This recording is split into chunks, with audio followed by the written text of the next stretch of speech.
L'autorité parentale est un droit, mais aussi ce droit ou ce devoir est mal exercé.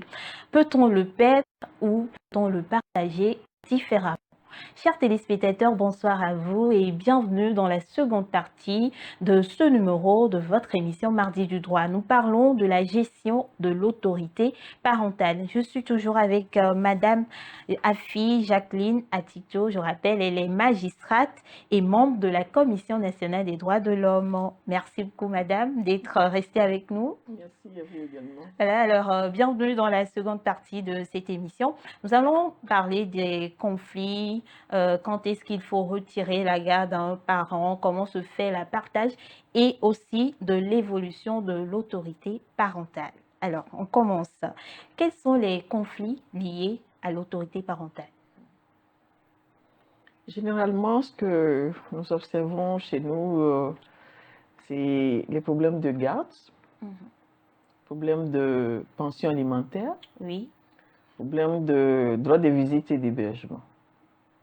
droit de visite et d'hébergement. Oui. C'est-à-dire, Oui. expliquez-nous un peu. Ben, la garde, c'est celui auprès de qui l'enfant se trouve physiquement. Voilà. Donc, maintenant, la loi oblige à ce que celui qui a l'enfant concède à l'autre parent le droit de visite et d'hébergement. C'est-à-dire que ça peut être réglementé chaque 2 semaines. D'accord. L'enfant va, si c'est le père qui est privé de la garde, l'enfant va. Ah, d'accord. Ça, c'est lorsque la garde de l'enfant est partagée. C'est ça. Même si la garde n'est pas partagée. Bon, on va Allons-y essayer pas à pas pas. à pas.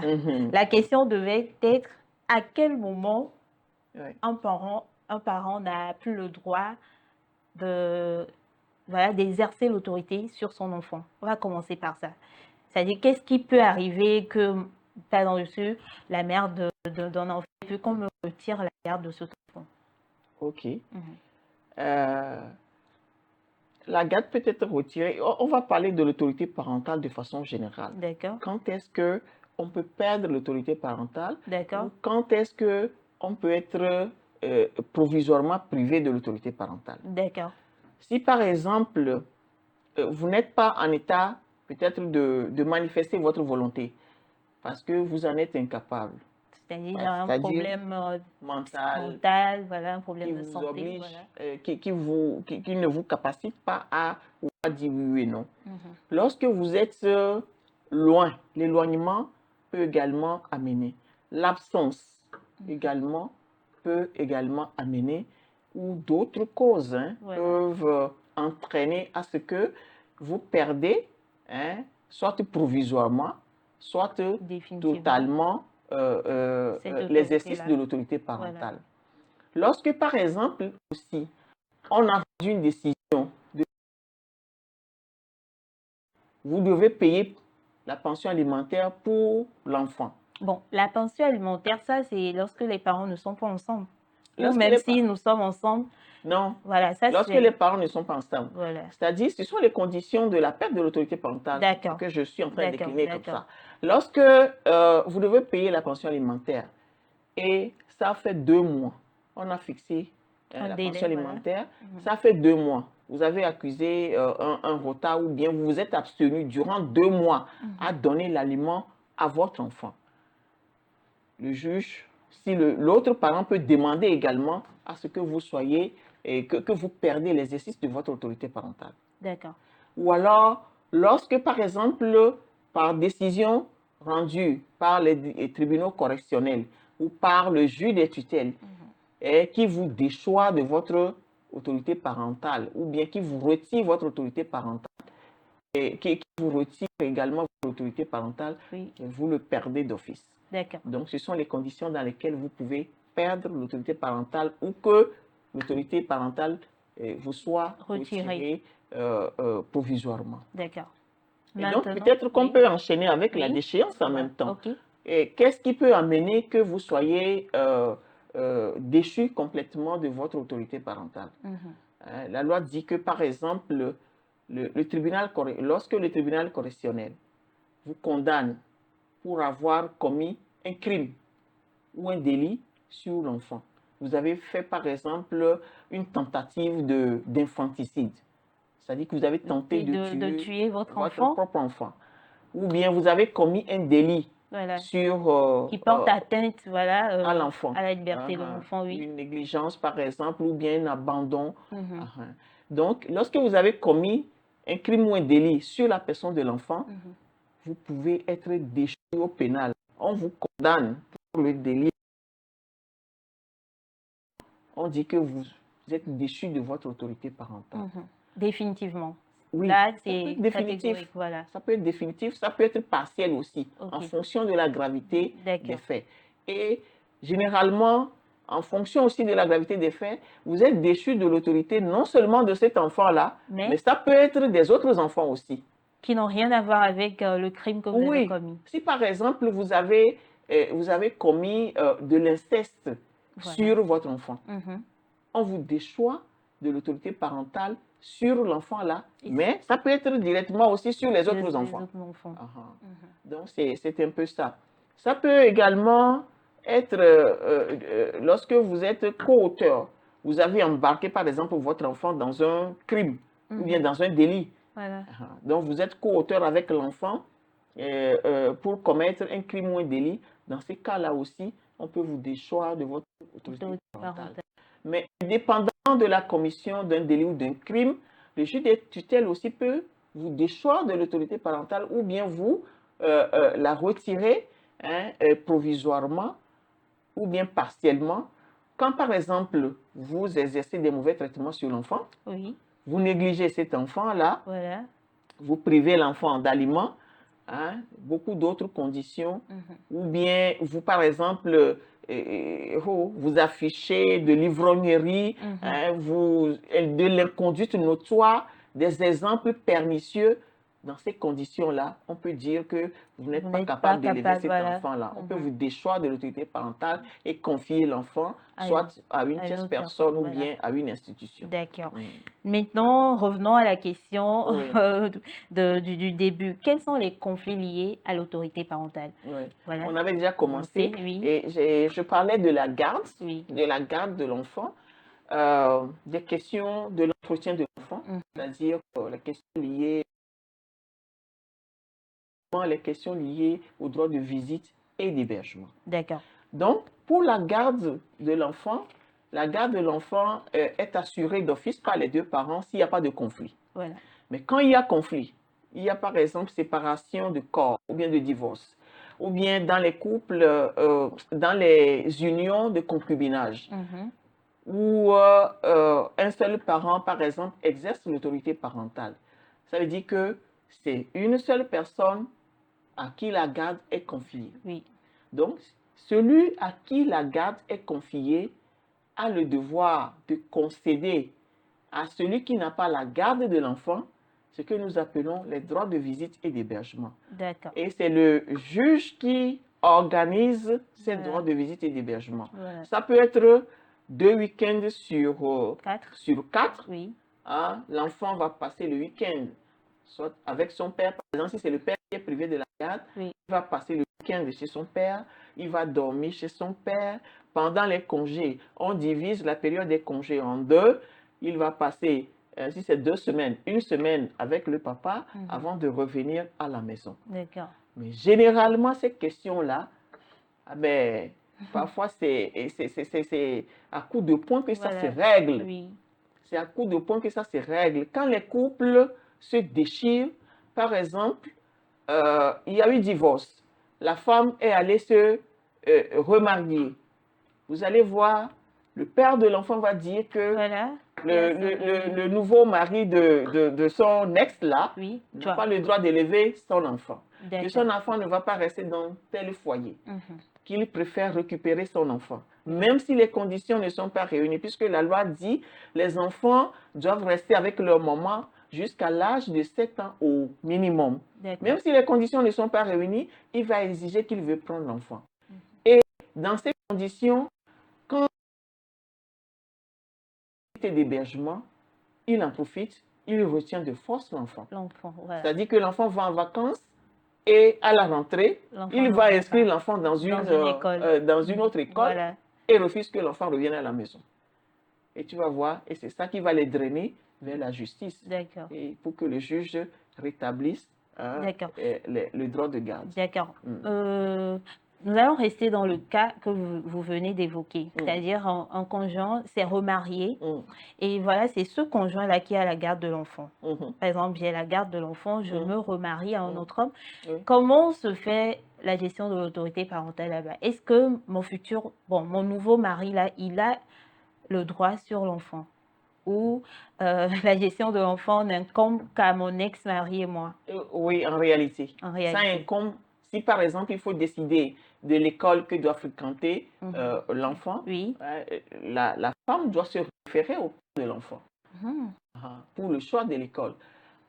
Mais Peut-être, vous ne voyez pas que ça cause un problème là-bas? oui, mais quand ça arrange les gens, il n'y a pas de problème. Mais par exemple, tu vas faire des enfants à Mhm. ton nouveau mari, Oui. peut-être que lui, il a les moyens. Mhm. Et tu veux que lui, son enfant fréquente le même établissement.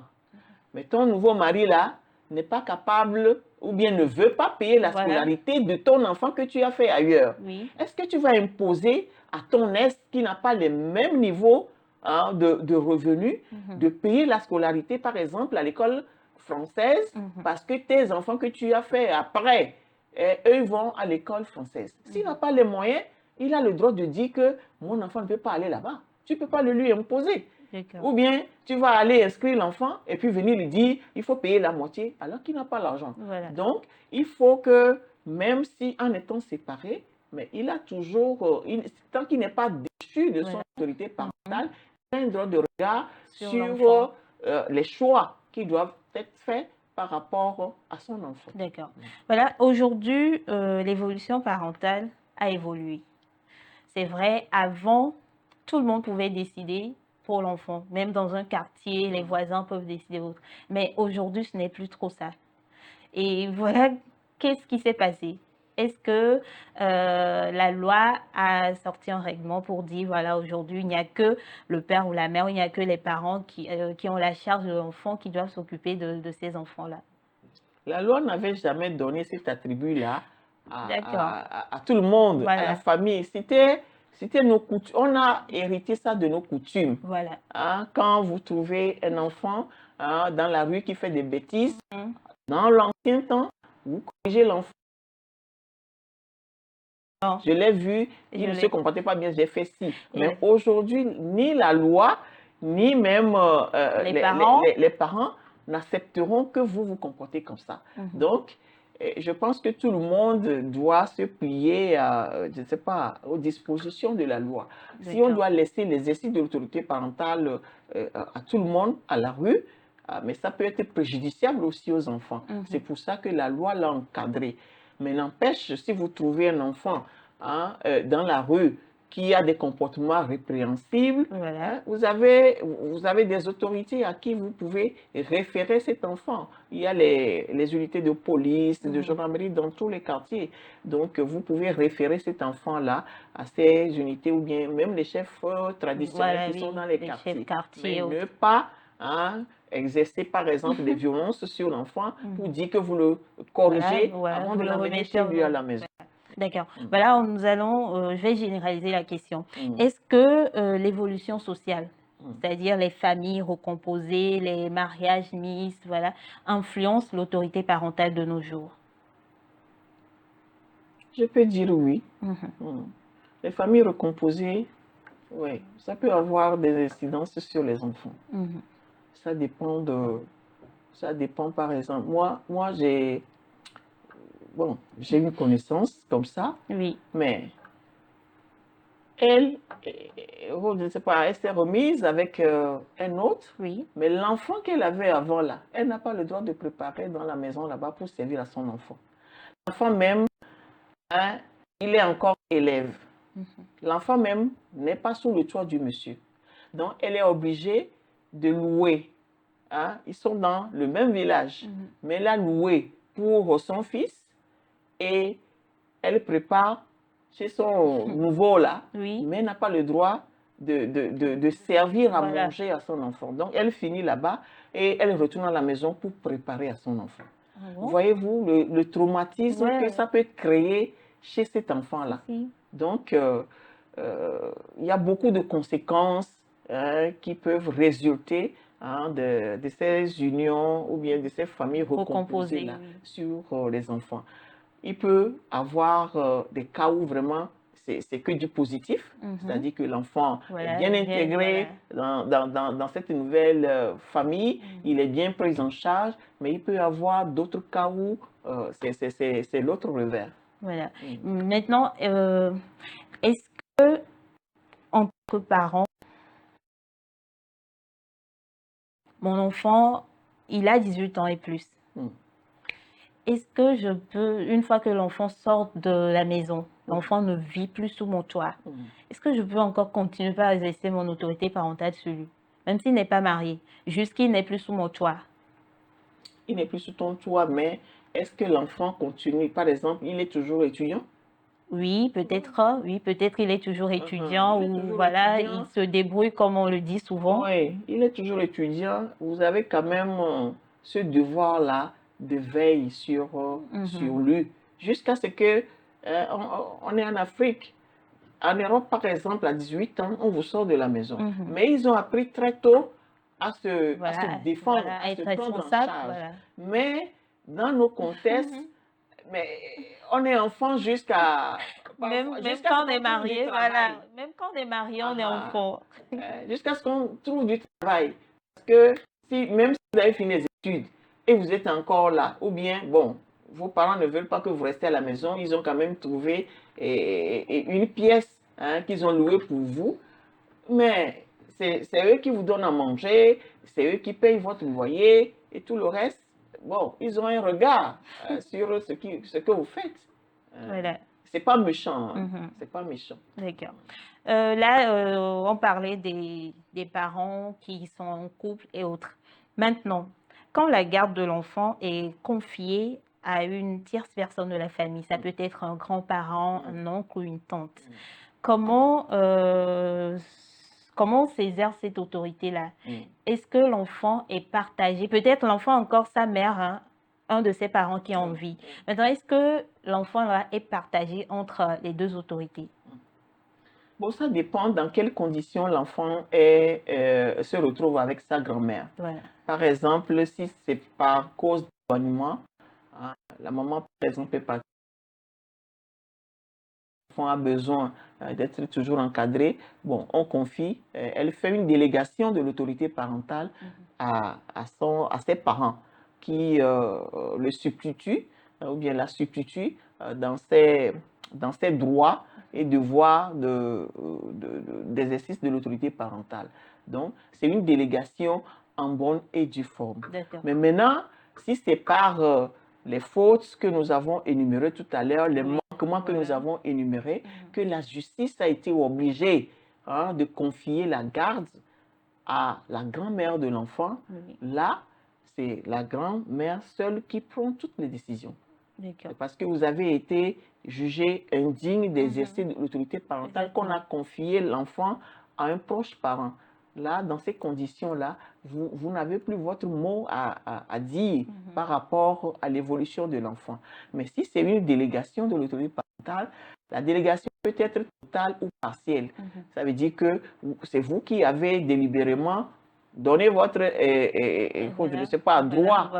Donc, vous avez quand même le droit aussi de réclamer qu'on vous dise de quelle façon ces droits-là s'exercent. Donc, voilà. c'est un peu ça. Dans notre société africaine, on a tendance à dire que le père est le chef de la famille.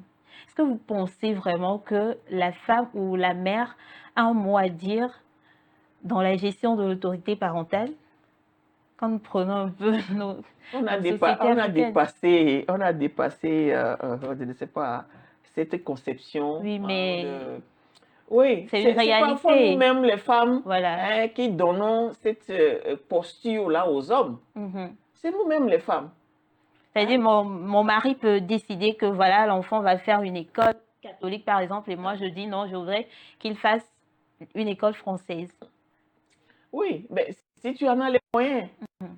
tu en as les moyens, mais tu ne vas pas lui imposer de trouver l'argent pour venir payer la moitié de ça. Mhm. Et là, si vous ne vous entendez pas, il peut aller à la justice pour dire, ben, moi, je n'ai pas les moyens. Si vous voulez inscrire votre enfant là-bas, ça veut dire que vous avez les moyens de payer. D'accord. Ah. Voilà. Pour ne pas aller à la Donc, justice. histoire de chef de famille, là, Mhm. je dis que ça, là, ça n'existe plus dans notre législation, chef de famille. On a dit que c'est les deux parents qui, en commun, Comment? exercent l'autorité parentale. Voilà. Ils doivent essayer au maximum de trouver un consensus pour ne pas se rentrer dans les déchirures judiciaires qui, non seulement a un impact sur Sur eux, l'enfant, mais le plus sur grand l'enfant. perdant, Voilà. ce sont les enfants Oui. quand il y a les déchirures Voilà. entre les deux parents. Voilà. Ce sont les enfants qui en pâtissent. Je dis que c'est nous qui donnons la portion de chef de famille Aux aux hommes. hommes. Quand par exemple à la maison, un enfant commet une bêtise, Oui. au lieu de corriger cet enfant-là, on dit ton père va rentrer, tu vas voir. Voilà. Et tu le laisses. Et si le père est en voyage, s'il doit faire 6 mois dehors, tu vas attendre 6 mois pour que le papa revienne et admonester l'enfant là. Et c'est ça.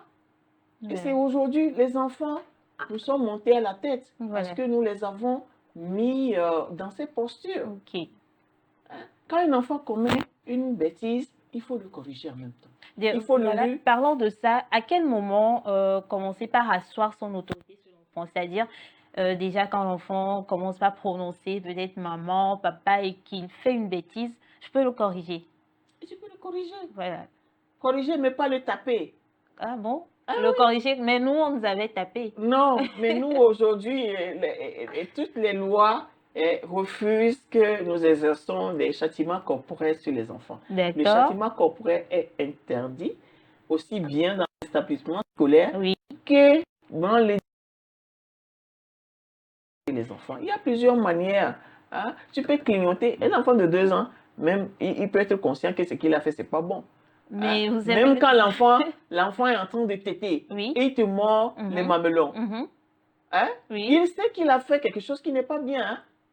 Hein? Quand tu lui retires sa bouche, il sait que ce qu'il a fait, c'est pas bon. Hein?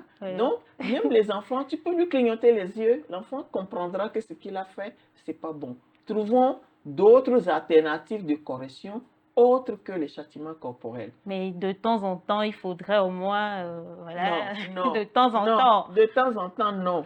De temps en temps, non. Les conséquences des châtiments corporels sur les enfants sont plus dévastateurs que ce que nous voulons corriger à travers ces châtiments-là. Ça, nous devons vraiment proscrire l'usage de ce châtiment-là dans nos ménages. D'accord. Voilà, je voulais vous poser la question. Pour ne pas arriver devant le juge, c'est que dès qu'il y a conflit ou bien désaccord entre les parents, il n'y a pas d'autres moyens mis en place. Est-ce qu'il faut forcément aller devant le juge? Il n'y a pas d'autres moyens que vous mettez en place, que l'État ou les institutions mettent en place pour que les parents arrivent à se comprendre sans toutefois aller devant le juge? Je pense qu'aujourd'hui, il y a quand même plusieurs alternatives. Hein. Il y a d'abord les maisons de justice qui sont créées. Je pense qu'à Lomé, on doit en avoir 2 ou 3. Un peu partout, oui. Il y a des maisons de justice pour ces petites questions qui peuvent aider à trouver une solution. Nous avons également la Commission nationale des droits de l'homme qui a une direction qui s'occupe des femmes, des enfants et des autres groupes vulnérables qui généralement est saisi aussi par ces questions. Il y a également les centres d'écoute. Les centres d'écoute institués par le GF2D, qui est une association des femmes. Généralement, ces questions-là sont portées devant tous les autres mécanismes-là qui arrivent quand même à y apporter une solution. D'accord. Merci beaucoup, Madame Atito. Alors, quel conseil donnez-vous aux parents, peut-être aux jeunes parents? Non, on commence par les jeunes couples. Les jeunes couples qui se marient, qui sont appelés à être parents demain. Aux jeunes parents, ceux qui viennent peut-être d'avoir leur premier ou deuxième enfant, Mhm. aux parents en général, Mhm. aux anciens parents, pour mieux exercer leur autorité parentale au quotidien dans l'intérêt de l'enfant. Mhm. Mhm. Ok. Ah, parce Je, qu'aujourd'hui, surtout, je vous recommandais tout à l'heure à vous-même d'acheter le code des personnes de la voilà, famille. oui, Nous disons toujours que nul n'est censé ignorer la ignorer loi. la loi, C'est-à-dire oui. qu'une fois qu'une loi est votée sur le territoire togolais, même si vous êtes dans les fins fonds de la campagne quelque part, Mhm. cette loi vous est applicable. Mhm. Donc, avant d'entrer en ménage, Mhm. hein, comme nous avons l'habitude dans nos églises d'acheter la Bible, Oui, hein, le texte qui régit hein, les relations entre parents, les relations entre famille, mari et voilà, femme, oui, hein, les relations entre belle famille et tout le reste là, oui, c'est l'unique que nous avons, c'est le code des personnes de de la la famille. famille, oui. Chacun doit pouvoir avoir ce test chez lui à la maison. Merci beaucoup, madame. Alors, rapidement, votre mot de fin, comme on l'avait fait dans la première partie, votre mot de fin en langue locale. Ok, mi gloria subolo, les français me va ne ma popui le miabe egbemea ma glombe na mi kuro lekeye Victor ku vino o nɔna dzrewɔ ɖo ɖeviwo be ɖevia ne nɔ gbɔnye ŋgba nɔ gbɔnye o ɖevia ne le gbɔnyea mava gbɔ o parce que wòva yi ɖe srɔ̃ le afi ɖe evinye ŋɖo la nɔ funu o alo ɖe srɔ̃ le afi ɖe ŋutia nye magba kpɔ vinye dzi le funu o nye mate ŋu ƒle bli ne mi ku srɔ̃ ko va yi ɖea ne miava nɔ ɖu o alors que ŋutsu ke wova yi ɖe ŋua ŋutsua ye le kpɔ ɖevia dzi le o gbe ɖeka tɔ ke wòle awɔa la be a be ma wɔ parce que nyɔnua dzoa ebe ga ma yi axome le funu ne bava alimenter ne ŋutsua ne bava ɖu o enya wulululu wa mi le gblɔ be wonyina dzre ke wovana régulièrement alo ɖevia le ame ɖeka gbɔ ame eve gbɔ la bena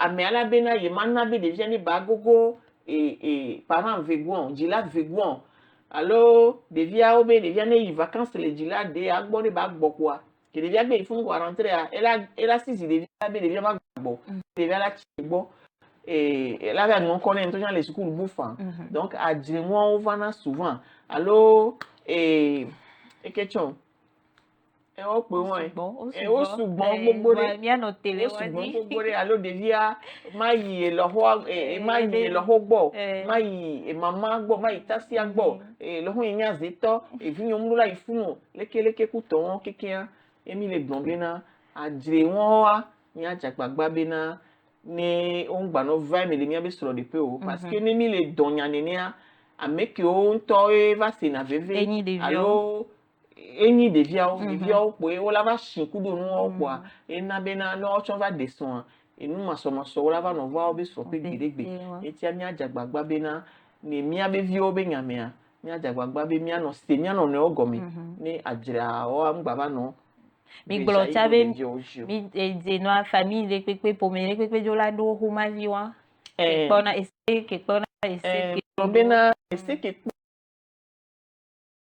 nyawo gbɔa ehiã so míasi bena ame sia ame ne ba dze agbagba ne ba ɖo ese wɔm ŋka ne dzi bena ne ame ɖe ŋgba xlẽna nu wotsã le eba xɔmea woabe viwo wo yi sukulu ne nya ɖewo wotu mɔ na mi lekea míate ŋu kpɔ ɖa bena ɖe leke esea egblɔ so ŋuti ma fidɔ tsã le dze agbagba le mia ŋuti ele kaka esea be nyawo na mi ŋka ɖe dzi bena ele agba kpɔtɔ nɔ yi edzi ame sia ame la va anya ebe dzena la va nya ku do ebe dzisizi par rapport na ɖeviwo lo pyramide TV tsa le wɛ pyramide TV tsa le wɛ lo merci beaucoup madame Afi Jacqueline Atito. Je rappelle, vous êtes magistrate et membre de la Commission nationale des droits de l'homme CNDH. Ce fut un plaisir de vous avoir reçu dans cette émission. Merci beaucoup pour vos précieux éclairages sur la question de l'autorité parentale. Eh bien, chers téléspectateurs, nous espérons, madame et moi, que le message a été passé, le message est clair. Prenez bien soin de vos enfants parce que ça incombe de vos droits et devoirs, mais n'oubliez surtout pas qu'il y a une limite à la gestion de l'autorité parentale. J'espère que vous avez passé un agréable moment en notre compagnie. Je vous donne rendez-vous mardi prochain sur votre télévision au sommet pour un nouveau numéro. Bye bye.